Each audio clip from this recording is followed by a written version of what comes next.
Tonight on Junior MasterChef Australia, our next generation of cooks will be in the kitchen alongside their favourite chefs. Oh, you got him. For an all-new masterclass. Right, guys, it's time to get cooking. George shows us how to cook a succulent fillet of beef. This is smelling good. Anna unveils a tasty smoked trout lasagna. So who wants to taste some? And Gary goes French with his outrageously delicious dessert. Sugar and chocolate. Ready? In. Oh my God, it's so good.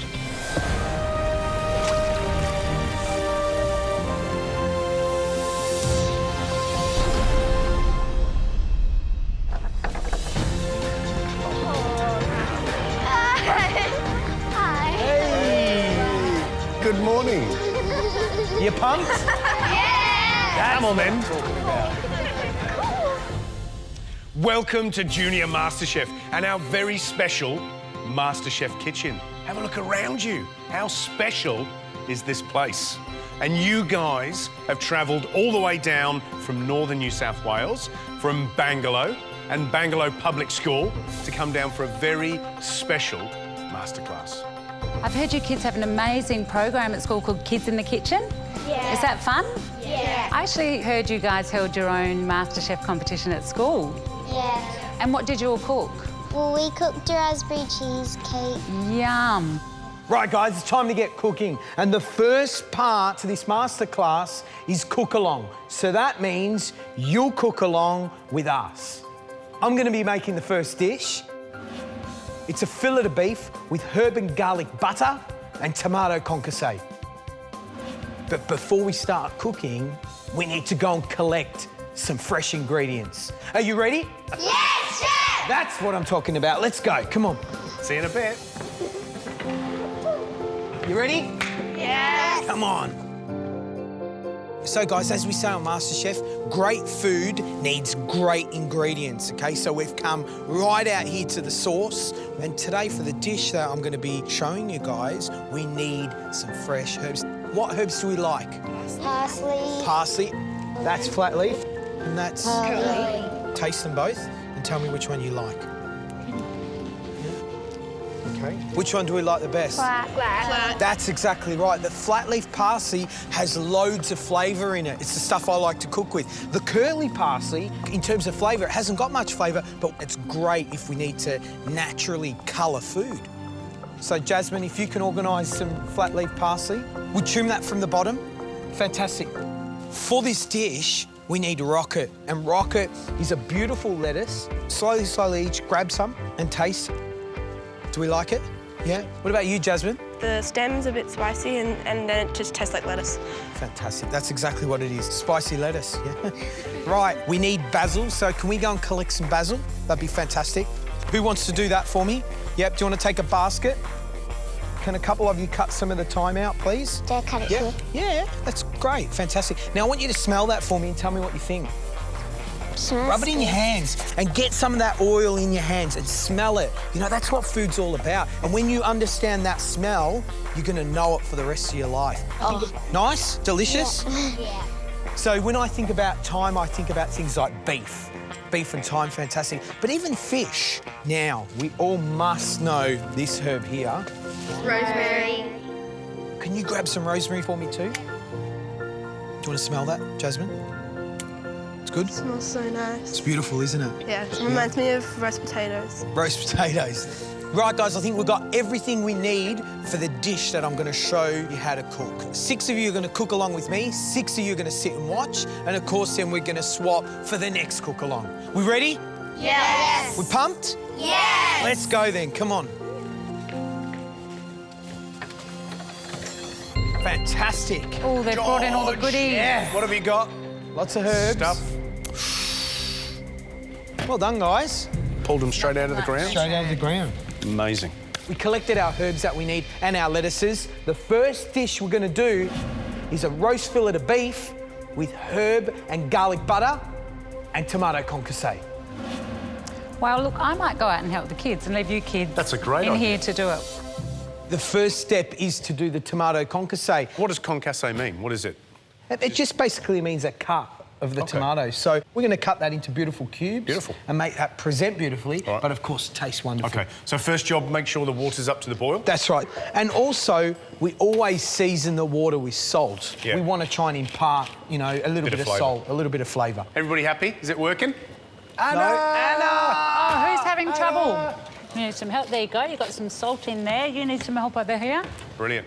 The next step is to score your tomatoes. There's a little eye in there, okay? So what we need to do is hold the knife like that, and basically we insert the knife in, and we're going to remove the cord gently.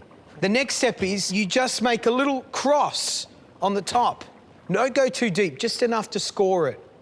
The next step is to blanch the tomato and then refresh the tomato into ice water so we stop its cooking. Okay, so it's very important that our water's boiling and we've got ice water on the side, ready to go. I just pop them on there so I don't burn myself. Drop them in and count to 10. So 10. Both tomatoes in. 9, 8, 7, Oh, no, that won't be long enough. 5, 4, 3. Put it back in. Put it back in. 2, 1, 0. Take it out and pop it straight to ice water, okay? Lovely. See how the skin's already starting to come off? So we take them out, we pop them onto our chopping board, and then the next step is to peel that skin, all right? We place the tomato down flat and we just quarter the tomato really gently. The next step is to de-seed, and we just start from the top and we remove all that seed. So what we end up with is a beautiful little petal of tomato.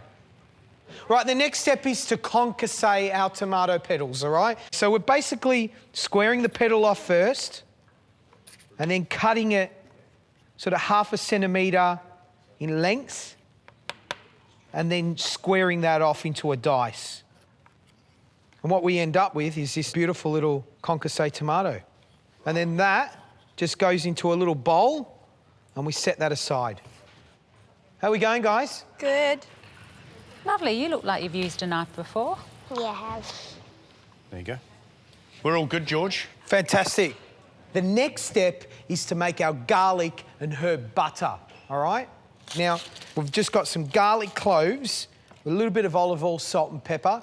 They've gone into an oven at 180 degrees for about 20 minutes until they're nice and soft. Take your little bowl chopper here. We've got 100 grams of diced butter. Of course, this is at room temperature.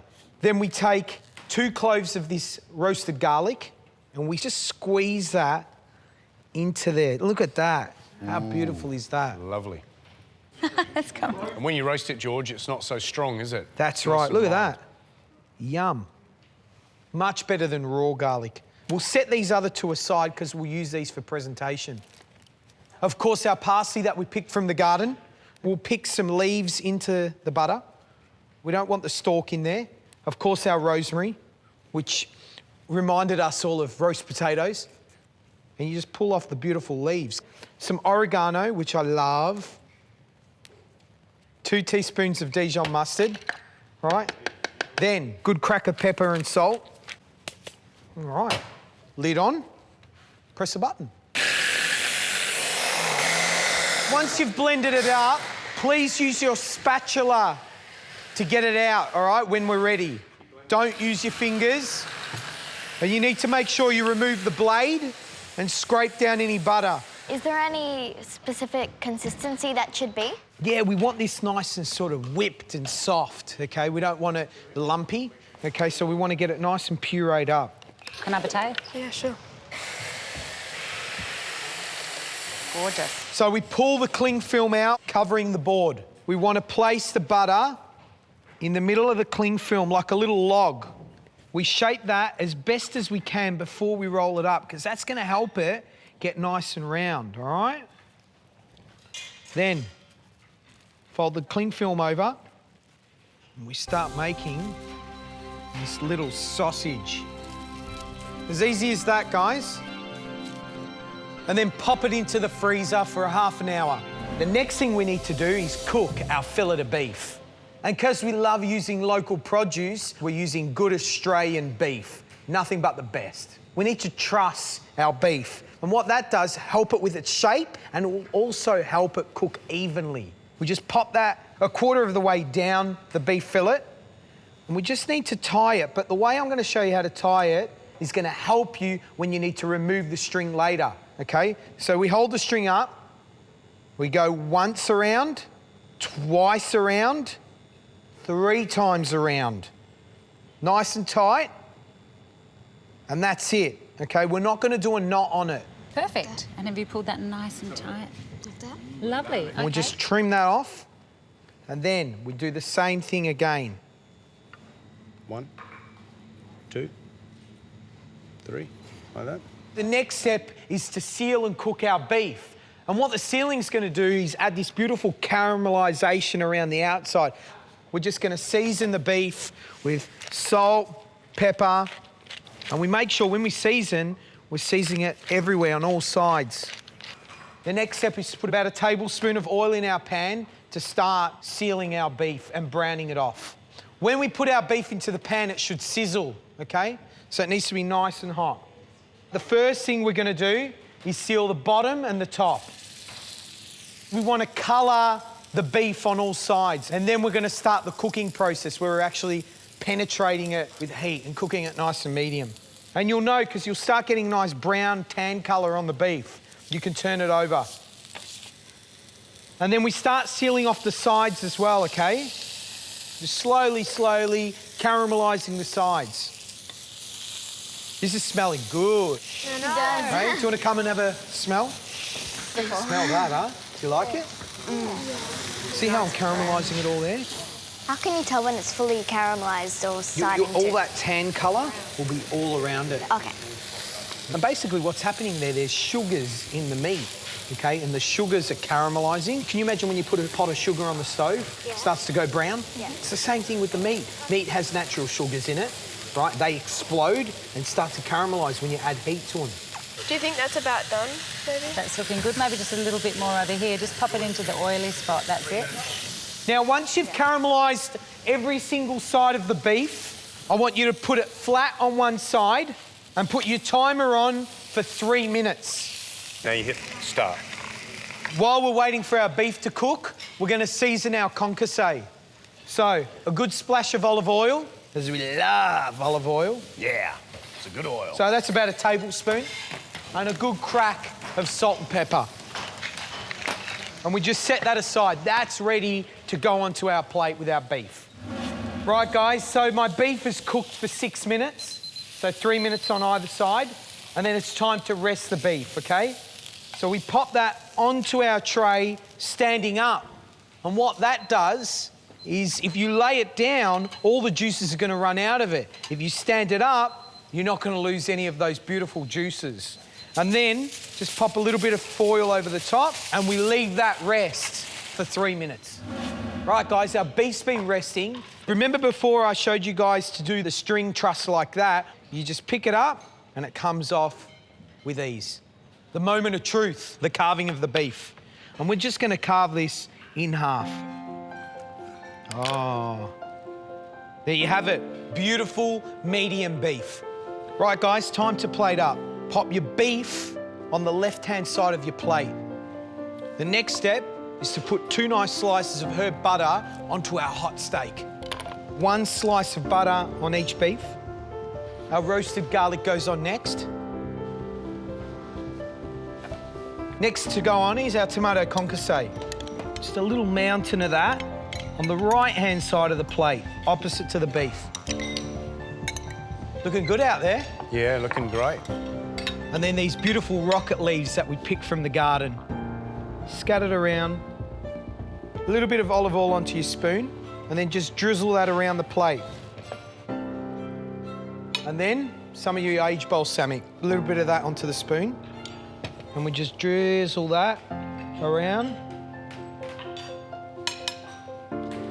There you go, guys. Fillet of beef with garlic and herb butter and tomato concasse. Yeah. Well done, guys. Brilliant job. Brilliant. Right, guys, top tips. Make sure your water is boiling before you blanch your tomatoes. Second top tip, When you make your herb butter, make sure the butter's nice and soft before you blend it. And the final top tip, with the beef fillet, after you caramelise it, 3 minutes on one side, 3 minutes on the other, and a 3-minute rest, and you'll get a perfectly cooked piece of beef. There you have it. So easy to cook something so simple and healthy with good Australian produce. And congratulations, you have just cooked your first ever dish here in the MasterChef kitchen. Well done. Well done. Next up on Junior Masterclass, I'm going to show you how to make a really versatile French sauce. It's also made in Italy, Greece, European countries, and it's a sauce that everybody loves. It's called bechamel sauce, otherwise known as white sauce, and the dish that that's going to go with, my open lasagna with smoked trout and creamed leeks. Now, the first step to making the perfect bechamel sauce is to heat your milk. So I've got 600 mils of full cream milk. We're going to season it with some onion, a bay leaf, and some cloves. And we're just going to stud that bay leaf to the onion so that goes straight into the milk. You'd be really surprised how those flavours travel through. Whilst the milk is coming up to a nice slow simmer, we're going to get our roux happening. So that's actually cooking off the flour and the butter together. So that's what will actually thicken the sauce. I add a tiny little bit more butter to flour. So I'm using 50 grams of flour and 60 grams of butter. And the reason I do that is because I have a looser mixture with having a little bit more butter in the pan when I'm making my roux and less chance of getting any lumps. So the butter's just about melted. We're going to add in the flour. Now, it's really important not to burn this, work quickly, and if it's moving too quickly for you on the stove, remove it from the heat. And you just want to cook it out for a little while because you want to remove that sort of floury taste. Do you want me to pour this into there for you? Yeah, absolutely. Because I've studded that all together, I just remove the onion in one go. I remove my roux from the heat and slowly add the milk. I'm such a great cheat when it comes to this. I use a whisk. Ooh. And that's why my white sauce is never lumpy. Slowly dribble that in? So slowly, just give me a nice little amount at the beginning. OK, that's enough. Yep. We just want to get that to a nice, thick start. OK, go for it, Georgie. Yep. And is that going to go back on the heat and cook out? Absolutely. So we're just going to whisk that all together, straight back onto the heat. What consistency should it be as once you've put the milk in? Oh, yum. I want this to be a beautiful, smooth and light. Are you happy with that? It's just so velvety and smooth. That is it's looking ready, isn't it? It's nice and shiny. And see that? A perfect, smooth white sauce, no lumps. Definitely need salt. You always have to taste when you're cooking. It also needs some white pepper. Ah. That's lovely, isn't it? Oh, I know. So there you have it, a very beautiful, versatile bechamel sauce. So next up, we're going to need to make some fresh pasta. You cannot beat fresh pasta. And Georgie, I've heard you are the Greek god of pasta making. I am. Would you like to have the honours? Ta-dam. I don't think there's anything better than making your own pasta. It's easy and it's a lot of fun, all right? So what we're going to do is, because we're going to flavour it with saffron, Anna. Ooh, la la. What we need to do is make a little infusion that will go into our pasta dough, all right? So saffron comes from the crocus plant and mainly grows in the Middle East. Now, you know, when you use saffron, you use it quite sparingly. You only need a couple of threads because it's packed full of flavour and, as well as that, colour. So we've got 100 mils of water in here, and to that we're going to pop about 10 little threads of saffron. So we pop 500 mils of flour into our blender here. To that we add 3 eggs, a pinch of salt, a little bit of olive oil, about a tablespoon. We've infused the saffron into the water. It's got this sort of tinge to it. Now we're going to add this saffron water to the other ingredients. So we just turn it on. And the great thing is, because Georgie's left all the strands of saffron in there, you'll get lots of specks of the saffron throughout the pasta when you roll it out, and it looks really pretty. The next step is to knead our dough together and bring it together. What you're looking for is a crumb consistency, OK, in the blender. So quite simply, out on the table, and then we just bring that dough together. We just work that dough. Basically, at this point, we're going to cling film it up set it aside and let it rest so we don't get a skin over the top and it dries out, okay? And we can just rest that, you know, until we need that. So if you're gonna make your pasta in, you know, an hour or so, leave it aside and just let it rest. And when you need it, you can start rolling out. So now we're on to my creamy leek sauce. Oh, delicious. So, very important, use the white part of the leek. Yep. It's no joke. I did have a friend ring me up the other day and said, it's really tough. Why is it tough? Green part is not very nice. It's quite bitter, isn't it? It's bitter, but it's fantastic for using in stocks and things. Like, you shouldn't waste it. We can slice it in half lengthways and then moving along nicely, cutting it into very thin julienne pieces. Now, this does come with practice.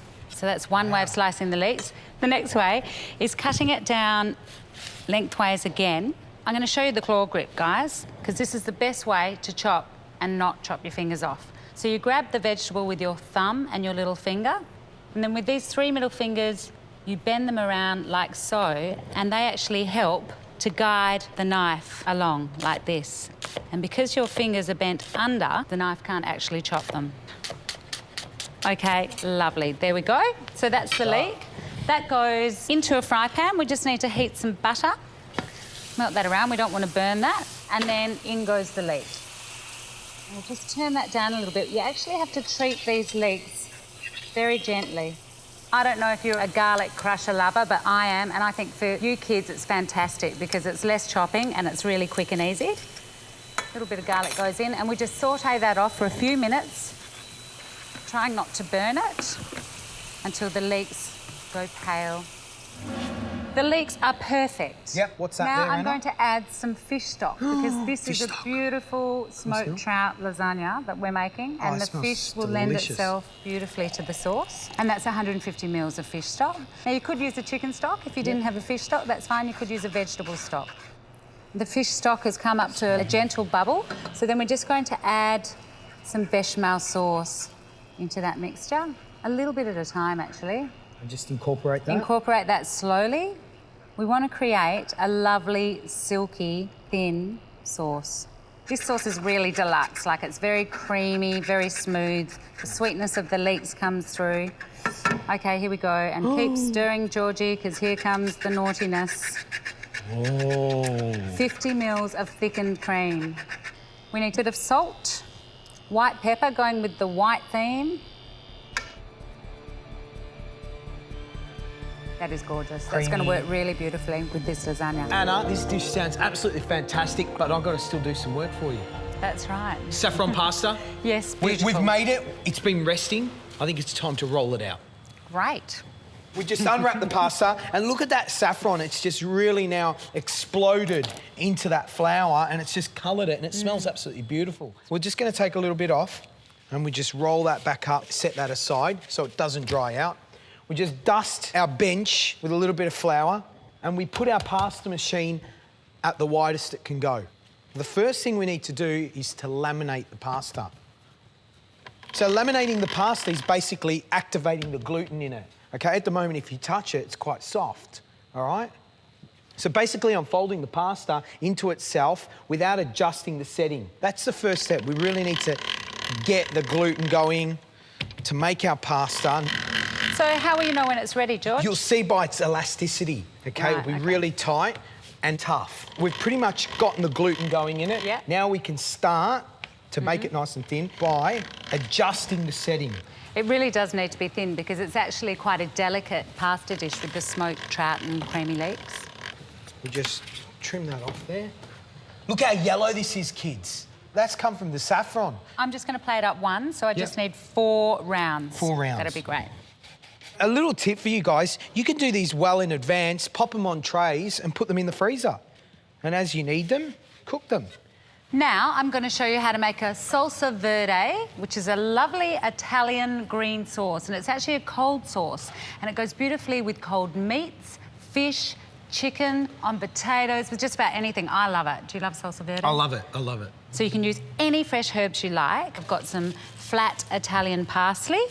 We're only going to use the leaves. We can save the stalks for stocks. Yep. A good tablespoon, so that's a perfect amount. What about the basil? Basil, I want about 10 leaves. Yep. I'm also going to use a little bit of dill because the dill will marry beautifully with the trout. And the mint? The mint, not too much mint because mint can actually make it a little bitter. Okay. So less mint than the other herbs. And we'll just roughly chop these herbs. It makes it easier to pound in the mortar and pestle. A tablespoon of capers. They're actually quite salty, so you have to be careful when adding salt to this dish. I'm going to use 1 anchovy. Oh, yum. Next ingredient, a little bit of olive oil to start with. We're going to add quite a bit more, but just a little dash to get us going. OK, let's get this salsa verde happening. So it's all about bashing and grinding it in. Oh, smell that, Georgie, it's beautiful. Yum. It actually doesn't need to be too fine. It can be quite rustic and a bit chunky. Yep. So I'm adding roughly about 150 mils of olive oil to this sauce.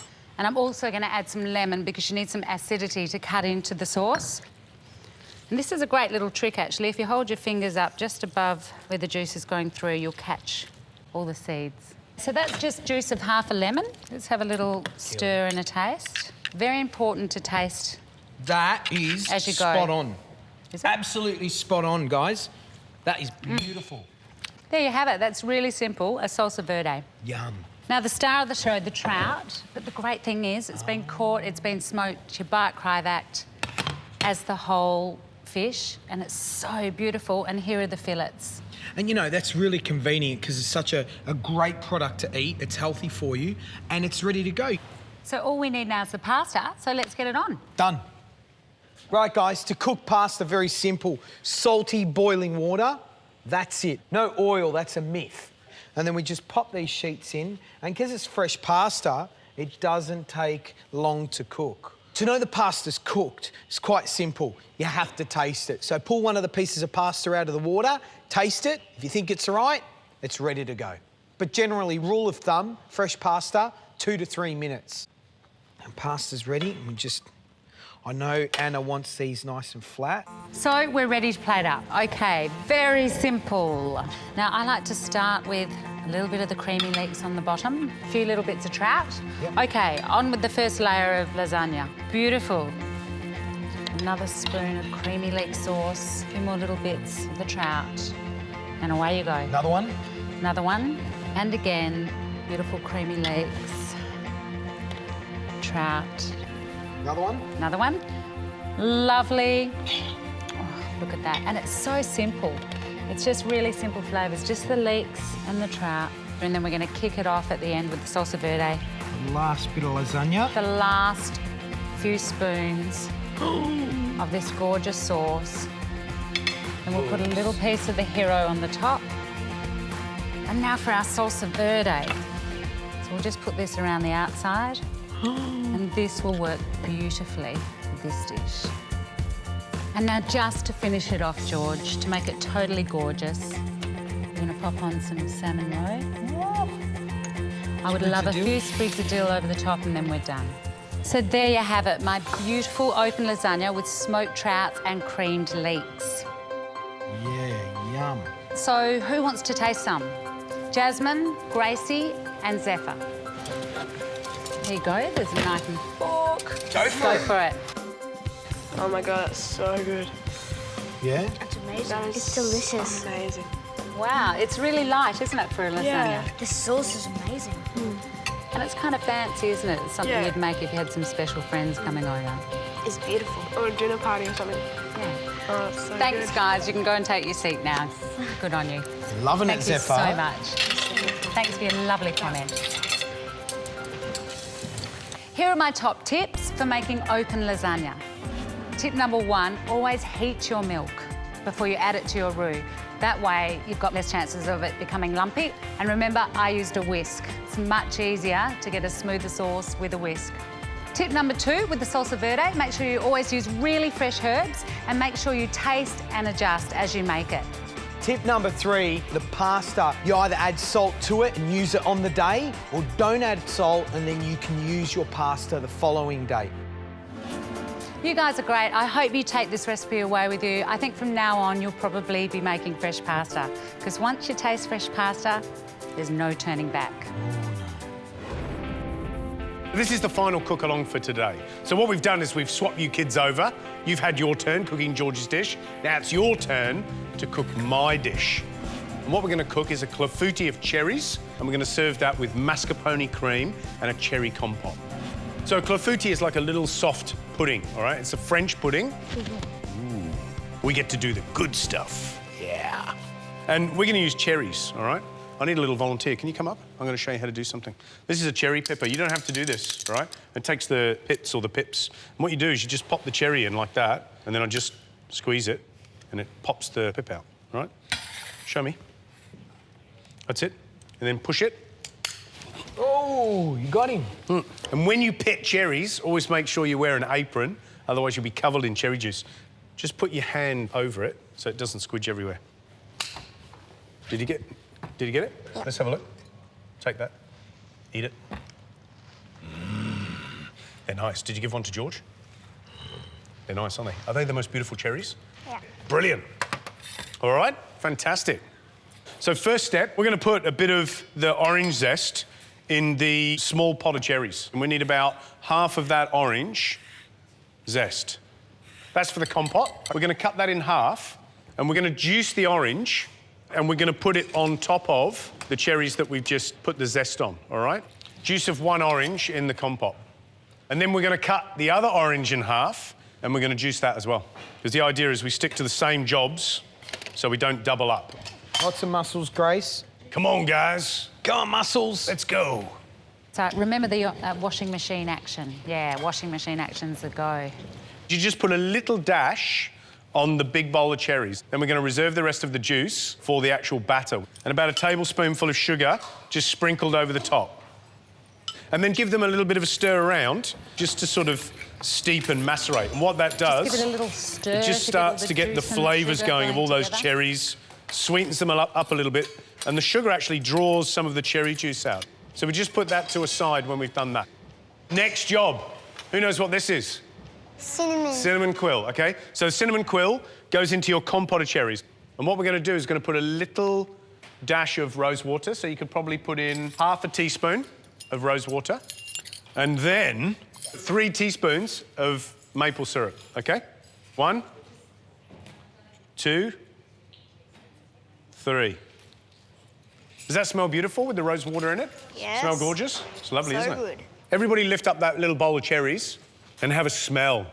You smell orange and cinnamon and rose water. It's gorgeous, isn't it? Lovely. So that's going to be our compote. So we tip that into our pot so that they just start to simmer and begin to soften, and the syrup reduces around the cherries. Good, guys. Well done. Good We're job. rock and roll here, Gary. Right, Rock and roll. let's make our clafoutis. So you got 50 grams of flour. Just pop that into your big bowl, and that's plain flour. And then what I want you to do is just make a little well in the middle with your fingers, and then tap that off. Now, into that well, you're going to break 1 egg. In the egg goes. Watch Gary how he's cracking the egg, guys. And then what I want you to do, and this is difficult, is with that empty bowl that your egg was in, you're going to break the egg and separate the egg and the yolk, like this, from shell to shell. And then you're going to put the egg yolk with the whole egg. All right? Have a go at that. There you go. Good. Fantastic. Well done. You're rocketing along. Put all the stuff that you don't need aside. Good girl. Well done. That goes into there. How are we going, George, with the separation? We're doing going all really right? well. Gary, I'm very surprised. Very impressed. Very impressed. We're doing that beautifully. Is everybody ready on the next step? Yeah! Now I want the zest of half a lemon in with the flour and the eggs, OK? Off you go. So we've got all these lovely lemon and orange flavours in our clafoutis, and they go brilliantly well with cherries. I think maybe just a little bit more because you haven't gone right to the edge, so that's great. Next, pinch of salt in the bowl. And it sounds strange that you put salt in a dessert, but it helps stimulate your tongue, your palate. Right, now with your whisk the eggs in the middle and start to incorporate the flour from the middle, dragging the flour to the outside so you get this nice batter. And you whisk that until it's nice and smooth. Keep going. Put a bit of elbow grease in there, so yeah. It should look like this. Really, it's quite thick, but it should look smooth, because the idea is that you beat the lumps of flour out and then you can whisk in all the wet ingredients. How are we going, guys? That's good. We're ready to rock and roll now, Gary. That's looking great. That's lovely and smooth. In your jugs, you should have half milk and half cream. There's 160 mils, so there's 80 mils of milk and 80 mils of cream. And you put half in, whisk it until it's smooth, and then you put the other half in, okay? By starting with the eggs and flour, you make a smooth batter. And then when you put in half the milk, again, it's about getting a smooth, shiny batter. And then you put the rest of the liquid in, and then you don't have any lumps. Who's got lumps? We don't have any lumps, do we? We're lumpless. Lumpless. Are we ready on the next bit? Yes, chef. Right. 2 things in. Half a cup of sugar and 50 grams of white chocolate. You got it in each hand? Sugar and chocolate. Ready? Okay, yeah. In. Yeah. Pop it Next, all in. without stirring, you know your orange juice that you had? Yep. You need to measure 1/4 cup of orange juice into the batter. And lastly, 20 grams of melted butter. And then all you do is whisk all that together. Easy. Good stuff. Come on, guys. Is that all your melted butter? Is that all in there? Last job is half a teaspoon of vanilla paste. This is the beautiful stuff, yeah? And then we're ready to make our clafoutis. Remember the cherries that you put a little bit of sugar on and a little bit of the orange juice on? What's happened is those cherries are just starting to bleed a little bit. So the sugar is pulling some of the juice out of the cherries and they smell gorgeous with that orange. Now we put butter and sugar inside the molds, all right? And that's to stop it sticking, all right? And you also get this lovely crusty, sugary edge on the pudding itself. Now what you do, tablespoon, spoon the cherries into the mould. Not too much juice, hardly any juice. How many cherries, Gary? There should be 1 layer. 1, 2, 3, 4, 5, 6, 7, 8, 9, 10, 11, 12. There's about 13 or 14, George. Yeah. There should be a couple to eat at the end. Now all we've got to do is pour the mixture so it doesn't quite cover the cherries. It's about 3/4 of the way up, all right? That's it. Fantastic, guys. Now your ovens should be set at 180 degrees. Let's pop them in the oven. They'll take about 30 minutes to cook. Okay. Put your timer What we're on. looking for is for that batter to rise a little bit and go golden brown around the cherries. Oh, lovely. Be careful. Right, clafoutis are nearly ready. I've got about 12 minutes on my timer, which gives me enough time to make the mascarpone cream and also have a quick look at these cherries. And these cherries have reduced down beautifully. Aren't they gorgeous? Look at that. Now you know what a compote is. It's basically a fruit that's stewed, and what it does just gives you a lovely, soft, poached fruit. So we're just going to put these in that little dish, because this will go with our clafoutis. One more cherry in there. Lovely. Everybody happy? Yes, chef. Did anybody lick the spoon? You got to lick the spoon. Look, It's nice. that's delicious. Tastes like Christmas pudding. It's that cinnamon. Next up, I'm going to make the mascarpone cream. Now, I've whipped that already for you, so I'm just going to show you how to do it. It's nice and easy. Mascarpone is like a fresh cheese. It's like a cream cheese. It's got a little bit of acidity to it, which is gorgeous, and it goes really, really well with desserts. Question, Zoe? How much is the mascarpone? 80 grams. There's 80 grams of mascarpone, and then we've got 150 mils of pouring cream, because the mascarpone on its own is quite heavy. It's really strong, so we lighten it up with the pouring cream. Now we're going to put a little bit of icing sugar in. Remember the clafoutis, the cherry compote is already sweet, so you just put a little bit in there. And also some vanilla. And again, we're going to use the vanilla paste, about half a teaspoon. Now you can use fresh vanilla bean or vanilla essence, it doesn't really matter. And all we do is just start whisking that as it starts mixing together, and the mixture will start to thicken, just like when you whip cream. See, it's starting to thicken now? All the lumps are gone, and now it's a case of just whisking the cream. And you see how I'm whisking it? I just sort of lift and drop and fold, and that'll start to thicken up. And what that is the fats in the cream that help stabilise and thicken it. Look at that, beautiful. So now the cream's whipped, I'm going to put a quenelle in, which is a hot spoon. Ooh. Which is a nice little spoon shape. Now, you don't have to do that. You can just put a nice rustic dollop right in the middle. Oh! Clafoutis are nearly ready. Oh, I bet that tastes great. Little chef treats, Gary. It's very important to have little chef's treats when you're cooking. George. Okay. Was there a pip in there? Oh, my gosh, I'm evicted from the MasterChef kitchen. We're going to get our clafoutis out of the oven. Timers are going off. So remember, put your oven mitts on. Be very careful. If it's too hot for you, then get George or Anna to do it.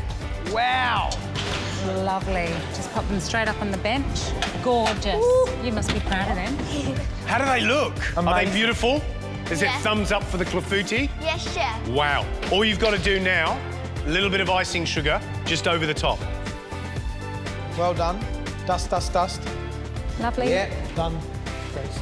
Perfect. And that's my cherry clafouti with cherry compote and mascarpone vanilla cream. My top tips for a beautiful clafouti.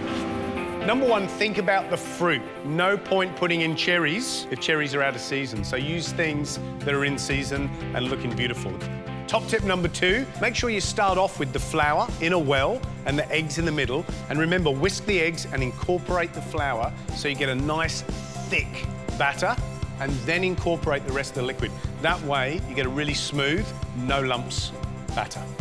And my third tip is instead of plain old cream, try half mascarpone cream and half pouring cream with a little bit of vanilla or some lemon or orange zest, whisk together, and it will just add a nice new dimension to your desserts. Right, I'm sure you're dying to taste this little pudding. You guys have got your own, but you hungry lot, come over here. I'd like a taste too. Put the cream in the middle, it will melt. Oh, yeah. No double dipping. Yes. Is that delicious? Do you love it? Yes. This is torture, isn't it, George? Sophie, what did you think? You got a mouthful of food? Amazing.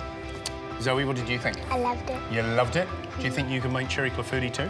Yep. Easy pudding. And what about you, Alana? What's your favourite bit? The batter. The batter, which is the puddingy bit, isn't it? And put all three together. Cherry's the pudding and the cream. You love it? Yes. Is that a good dessert? Good. Yes. Yeah. Who's going to be making clafouti for their mum and dad? Oh, yeah. Me. Guess how good the puddings were? You guys look like you want to tuck in. Off you go. Is this a clafouti eating competition? Don't forget, you've got to put the cream on the top and a bit of the syrup. It's beautiful. What do you think of your dessert? Pretty good. Pretty good. Yep. Just pretty good? Really good. Really good. Gonna make it again? Yep. Let me taste yours.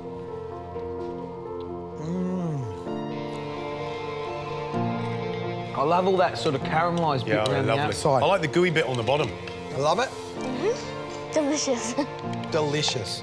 Right, guys, we've had a brilliant tasting. Time to get up the front.